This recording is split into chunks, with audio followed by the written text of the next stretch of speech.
And that would mean like S&P coming off another 20, 30%? Yes. And again, you have to remind people, 1929, everyone's like, yeah, October, I think 18th or 19th. It was late October 1929.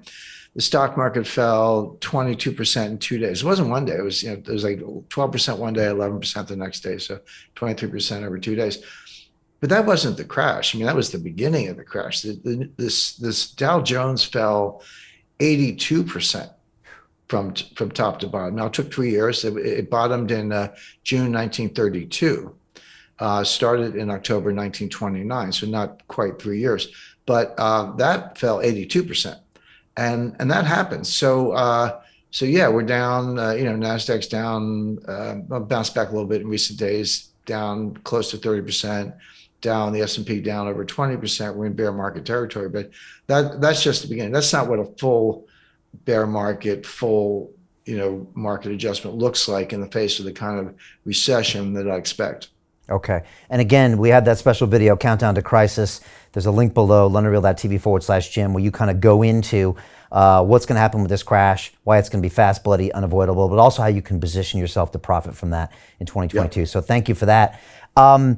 Talk to me about inflation, because I was looking at some of the inflation numbers, and you have to go back to the 80s to see anything that's approaching double digit. I remember being just a kid hearing about double digit inflation. I could kind of remember the gas pumps, the lines at the gas. It's like a distant memory of me in the 70s.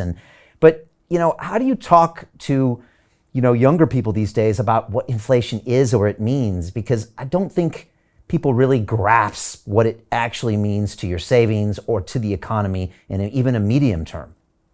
Well, that's exactly right, Brian. And if you're a little younger than I am, but I lived through it. I started my career in banking in 1976, and I remember my wife and I used to kid each other. She was in advertising, I was in banking, and the inflation was so bad, you'd get a raise every like 4 or 5 months, and you didn't have to ask. They would just give it to you because they knew that you were going to quit if they didn't keep up. So she would get a raise, and she was making more than I was at the time. So we'd go out to dinner, and then I would get a raise, and I was making more than she was. So we would just tease each other about that. But that's how it was.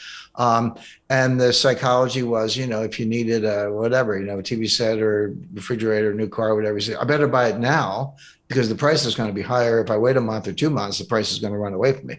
So it had huge behavioral effects. Of course, gold was, going to the moon. There was a lot going on at the time. But Brian, you're right when you say we're putting up inflation numbers today that are the highest in 40 years. That is correct.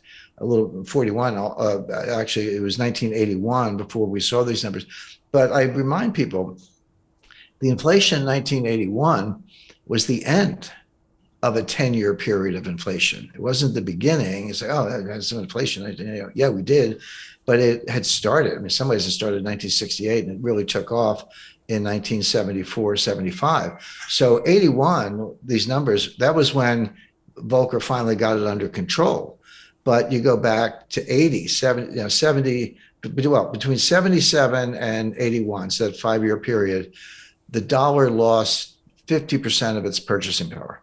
Not 15, 50 in that 5-year stretch. So you were putting up numbers, 10%, 11%, 13% and higher year after year. Yeah, 1981, it was 9 or 10, which is what they're comparing it to today. But that was on the downslope. It had been higher than that in 77, 78, and 79.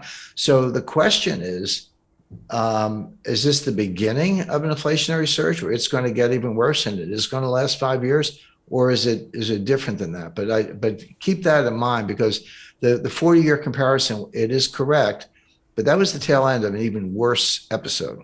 Hey, it's Brian Rose, founder of the DeFi Academy. I've told you my 4-week crypto bootcamp is amazing, but don't take my word for it. This is what my students are saying. The DeFi Academy was an amazing experience for me. It took me totally out of my comfort zone. In this course, I was challenged, I was held accountable, and pushed to do things that honestly weren't always easy. It's been phenomenal, and I can't believe we're already up on our 4 weeks. It has flown by. Going through this DeFi accelerator, by far was one of the best courses I've taken. You do this course, you really get into the nitty-gritty of the activities that will make you comfortable with decentralized finance.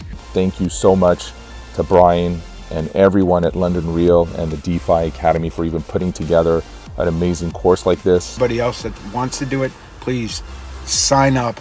It is well worth the money.